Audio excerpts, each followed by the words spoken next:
Hello there, guitar lovers of the internet. Ollie Royer here, and today is an exceptionally exciting day because not only am I here to talk about Jackson guitars, I'm here to talk about the brand spanking new SL3 American Series Soloist.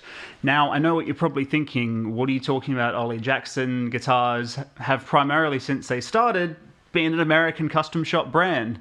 That is true, but this has the distinction of being the first production series model. What does that mean is that previously there were USA Select and Custom Select, as well as signature models. These were all made to order by the custom shop. This is something that basically there's a standard production line to build these guitars. So basically this means that wait times are, I like to think, not going to be as long, and it's also going to keep the price down to basically get American-made Jackson guitars in the player's hands a lot easier. So I'm very, very excited about these guitars. In this video we're going to talk about different sounds that it can make. We're going to talk about the specs, and we're going to talk about how it compares to, you know, USA and Custom Select models. So thanks for hanging out. Let's dive right into it, and if you've got any questions, just let me know in the comments. So starting off, it is the SL3 Soloist. What that means is that we've got a neck-through body design, making it a Soloist. If it was bolt-on, it would be a Dinky, and SL3 indicating that we've got an HSS pickup configuration. You can see it here in lovely, dazzling, mesmerizing, whatever you want to call it, Riviera Blue. It's also available in black, absolutely classic, platinum white, which is white with a bit of a metallic sheen to it, and also satin slime green. Of course, satin will be that satin finish over it. These guys here are a poly finish, making it a bit shinier and a bit more durable as well, which is great. So the body is made of alder, which is classic for Jackson, exact same timber you're going to get in a USA Select or Custom Soloist, as the base spec at least. We've got Seymour Duncan pickups. So you heard that great sounding bridge pickup before. That's a Seymour Duncan JB, which is as classic as it gets for a Jackson. And we've also got two custom flat strats in the middle and neck position. I believe those are SSL7 models, which basically indicates we've got a hotter output to match the JB, as opposed to an SSL2 or 3, which would be, you know, lower output, more of like a vintage Strat. The flat Strat indicates that the pole pieces are flat as opposed to staggered. That's accounting for the 16-inch radius fretboard that we have down at the end. Basically, it's going to make everything nice and uniform. We'll talk about that as we go through the different sounds and up to the neck. So I want to put it right out there. An incredible feature they've done on these guitars, they've obviously listened to players, is that they've moved the volume knob out of the way. I own a USA Select, an SL2H Soloist and Yellow Bengal, which I'll flash up on the screen, and the volume control is close to the bridge pickup. So if you're doing like a lot of, you know, hectic lead work,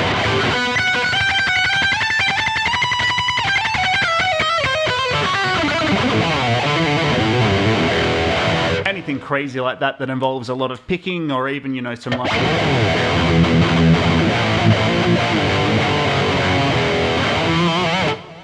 anything that involves frantic picking motions, which you're probably going to be doing that on a Jackson guitar.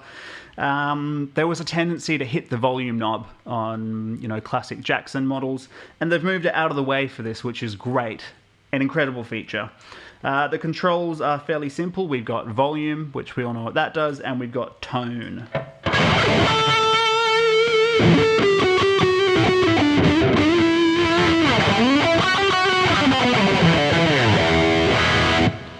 Tone knob, fairly self-explanatory as well. They are very, very good feeling pots. There's nothing cheap or flimsy going on here. We've got a 5-way pickup selector, of course, to account for the HSS pickup configuration. Again, great quality feeling switch, and we'll go through the different pickup sounds soon. The bridge, this is probably going to be a point of contention, but it's a Foydros 1500 model. What that means is that it is not an original, which is, you know, German-made steel. It means that this is assembled in Korea to the same spec as an original Floyd Rose. There are a lot of people that tell you, you know, it's inferior, it's not going to hold tune as well, but let me tell you right now,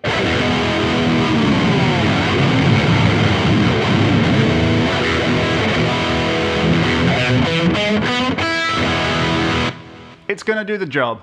I've toured all around the world. I've gone all around the country, played plenty of shows, sweated all over it, abused it on other guitars, and it's always done the job for me under, you know, hot stage lights. And, you know, especially if you're just playing it at home, like, the 1500 is going to do the job just fine. The only thing is, maybe long term, the knife edge inside is going to get worn out maybe a little bit quicker. But a very important thing to notice is that because this is the 1500 and not the 1000 model, we've got stainless steel screws on this. Stainless steel basically meaning it's going to last a lot longer. So yes, it would be great to have an original Floyd Rose, but we are trying to, you know, keep the cost down to, again, make it more affordable while still maintaining the USA craftsmanship. I personally don't have a problem with it, but it is what it is. So we've talked about the body, Alder, we've talked about the different pickups, we've talked about the bridge. I should mention as well, the tremolo arm is not a screw-in collar, it's just a push-in, which is great. I know a lot of people like that. Basically, to adjust how tight it is, there's a tiny little grub screw on the side there. A nice feature is that the cavity covers are metal, which is what is featured on, typically featured on USA guitars. It's not plastic. Probably has absolutely nothing to do with the durability of the control cavity cover, but it just looks cool. It's sort of like a brushed black metal, which I dig. I believe these are Dunlop locking strap buttons as well, so they come included with the foam core case. Another point of contention, it would be great to have a hard case. I wish that was a feature, but on this guitar, again, I'm going to say as a, you know, controlling the cost, this guy comes with a foam core case, which I'll get up on the screen.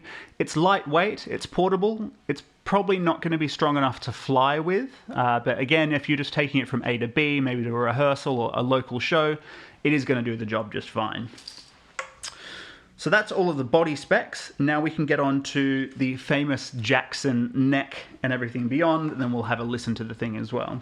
As always, if you have any questions about the guitar, just pop it in the comments. Always happy to help and offer any advice. Now let's start off with the back of the neck. So it is finished all over, which again gives it a gloss neck. I don't have any problem because this thing just plays so goddamn fast. A lot of people, you know, we go for satin necks with modern shreddy guitars, but it's doing the job just fine. I'm absolutely loving it so far. It's a 3-piece maple neck. On a USA Select model, you are going to be getting a 1-piece quarter sawn, but there are a lot of people that will tell you that 3-piece maple or a 3-piece neck is going to give you more stability. If you're one of them, this is going to be just great for you. But like all Jackson guitars, we also have carbon or graphite reinforced truss rods, which is just going to make this thing absolutely sturdy. To carry on about my experience with Jacksons and all that, I've gone from Australia, I've gone to Japan, I've gone to Europe. One time we were in Europe and the trailer behind our van got absolutely soaked in the rain, and the rain got in, and this is a Pro Series guitar that I had. It was drenched. I'm talking timber was soaking into the, you know, unfinished neck, which is horrible. You can imagine how I responded. But I didn't have to adjust the neck at all, basically because the truss rod was so sturdy. So that's a great feature, and that's on all Jackson guitars as well. Neck shape, we've got Jackson's Speed neck, which is basically like a soft D shape. It's not like an Ibanez Wizard neck, super skinny, and it's not too big. It's just right. We've got rolled ebony fingerboard edges as well, which I think also increases the playability. Yeah, if you like to play with your thumb over, or if you're doing, you know, a lot of upper fret work, the rolled fretboard edges just really, really enhance the playability. So ebony fretboard, as I mentioned, ebony is going to get, you know, more and more difficult to get extremely high quality as time goes on. I like to think they're probably going to select the really, really incredible pieces of ebony for their USA Select and custom shop models. So the ebony is still nice on this. It's not as dark. There's some very, very slight stripes to it. That's probably going to vary from guitar to guitar. But of course, if you hydrate it, you can stain it if you really want to, but I think the stripes also give it a certain character to it as well and make it unique. As is the case with all Jackson guitars, again, unless it's a signature model, we've got a 12 to 16 inch compound radius fretboard. What does that mean? It basically means that down here we've got a 12 inch, slightly more curved, but still relatively flat fretboard, which is great for rhythm.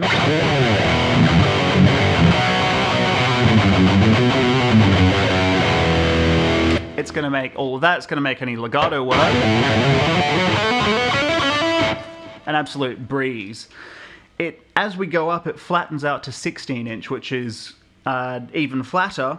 So this is perfect if you want to do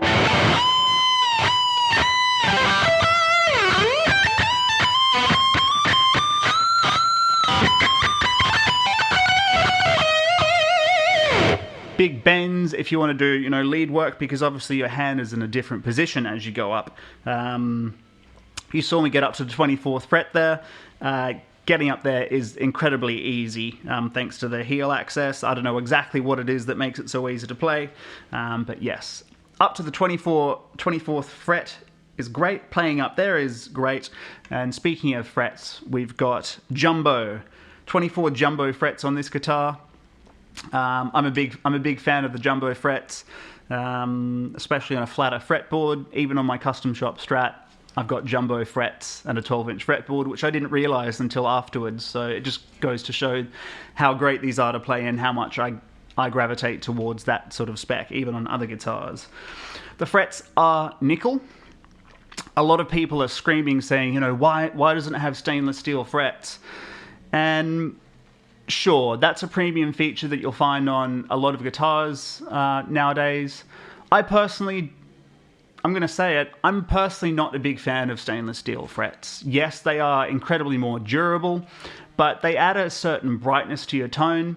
I don't have any other guitars, I've got plenty here, none of them have stainless steel frets. And it basically means you're going to have to rejig your EQ and adjust your amp if you want to play that guitar. Stainless steel frets also make it almost too easy to play. This is just my personal taste. Fair enough if you love them and you can't live without them, but it makes bending so easy. I always find it's, you know, so easy to overbend a lot of the time. So I'm personally fine with nickel frets. Jimi Hendrix was fine, Randy Rhoads was fine. A lot of people have been fine with nickel frets for a long time. So again, I can understand why people would say they should have them, but nickel works just fine and they're great. Okay. Now that we've gotten over that, what is great is that Jackson have kept the mother of pearl shark fin inlays. They've gone for inverse shark fin inlays on this one, so they're basically facing the other way around. Great to see they've kept that on these guitars because that is sort of like a hallmark feature. We've got luminlay side dots, which is something that is not included on USA Select and Custom Select guitars. For those unaware, luminlay basically means they're going to glow in the dark. So, you know, if you're on stage, you know, it's the smoky ethereal section between songs before you go on. You need to be able to see what you're doing. Luminlays allow you to do just that. We don't have Ivoroid binding on the neck, and we don't have any binding on the headstock. So that's a difference between, again, USA Custom Shop and this American Series guitar. Yes, it would be nice to have that, but again, we're going for something that's going to be more cost effective. So, you know, you can't have everything. You know, people saying, oh, you know, American custom shop guitars are so expensive nowadays. Jackson is giving you something that's more affordable. They're listening, they're reacting to the market, but there's going to be some trade-offs. That's one of them. Speaking of which, let's move on to the headstock. We've got, again, like I said, as part of the Floyd Rose 1500, we've got stainless steel screws on the locking nut. We don't have the mother of pearl Jackson logo like you would get typically on other USA guitars. It's in black, which, to be honest, I think it looks good because we've got this matching headstock. Maybe it's me justifying it, but I don't mind it whatsoever. So black Jackson logo. We've got Goto MGT locking tuners. They're low profile on the headstock here, and great because, you know, you don't really need locking tuners if you've got a double locking Floyd Rose tremolo, but it makes restrings happen like that so much quicker, especially, you know, if you're on stage and a string breaks or something. We all know that's a nightmare with Floyd guitars. It's going to make it a lot quicker to get that string on. And a classic feature that I'm really glad the Jackson have put on, we've got the Allen key holders on the back of the headstock. It's sort of like a must-have feature for Jackson, and it's something that I love that they've done. I should mention as well, you aren't going to get locking tuners on a USA Select guitar, so that's actually an upgrade. I think we talked about all the specs, except for, before I forget, the truss rod access point is down here at the bottom of the neck as opposed to inside at the top of the headstock. Again, we're talking about something that's going to make adjustments if you need to adjust it. On the fly, very easy. You basically just need to pop a tool in there and making adjustments is a lot easier, and you're not going to wear out a truss rod access point in the neck. Now I think we've covered all of the specs. So there's a couple of points there that some people would say, you know, it should have been a hard case, should have been stainless steel fret, should have been an original Floyd Rose bridge. All valid points. But I think what Jackson have done, again, they've reacted to the market, they've reacted to price rises, and they've given us a guitar that is made in the USA. You have the pride. You can take ownership of owning a USA guitar without having to, you know, fork out basically enough to buy a car. So I applaud them for it. I'm extremely excited about it, and they are great guitars. And I'm proud that this is a USA Jackson guitar. I feel like it's a part of modern guitar history. So enough talking about it, let's listen to the guitar. So again, we have a JB in the bridge and two SSL7 custom flat Strat pickups. At the moment, I'm plugged into my EVH 5150. It's the first generation 6L6 ivory head. I've got a Rodenberg TB Drive Shakedown Special, basically a TS9. That's the signature overdrive of Tyler Bryant from Tyler Bryant and the Shakedown. So yeah, let's have a listen to it, and I'll take you through some of the tones this bad boy's capable of producing and go from there. Cheers.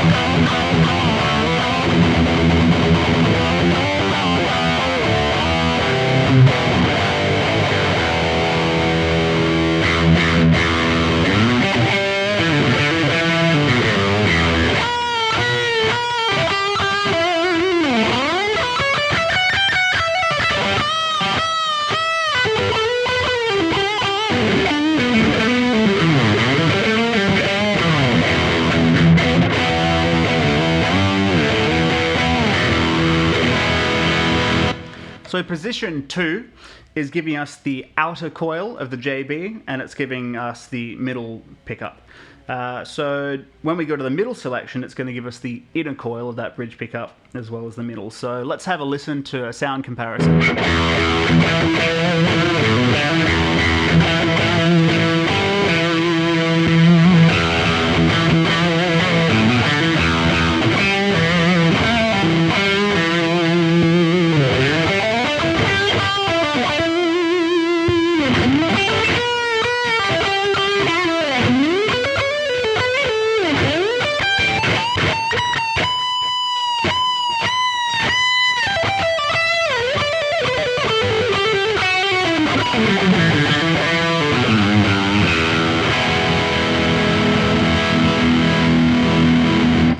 Position 4, between the middle and the neck.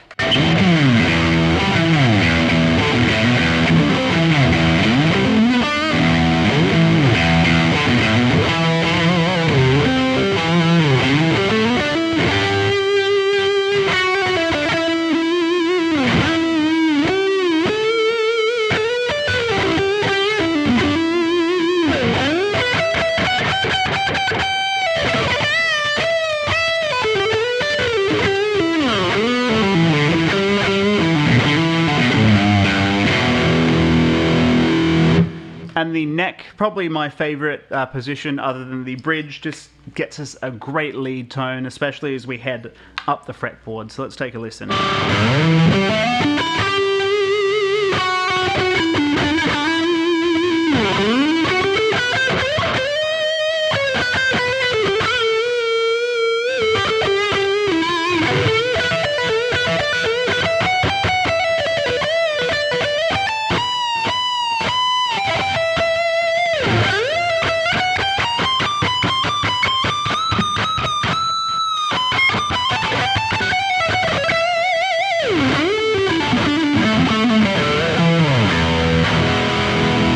I'm not going to say I'm the best at playing up there on the fretboard, but far easier than, you know, your standard 24 fret guitar to just get up there and, you know, do some playing. So 5 distinct tones there. To be honest, the middle pickup does get in the way a little bit for me, but that's probably because the action is so flawlessly low on this guitar that I just end up hitting it. That, and I'm not used to playing HSS guitars, so probably my bad technique just getting in the way. Let's have a listen to some clean tones. Yes, it's a Jackson. Yes, it's a heavy metal shreddy guitar. But, you know, sometimes you're going to have a clean section in the middle or as part of the intro, so it's probably necessary.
I think that just about does it for pretty much everything to do with this guitar.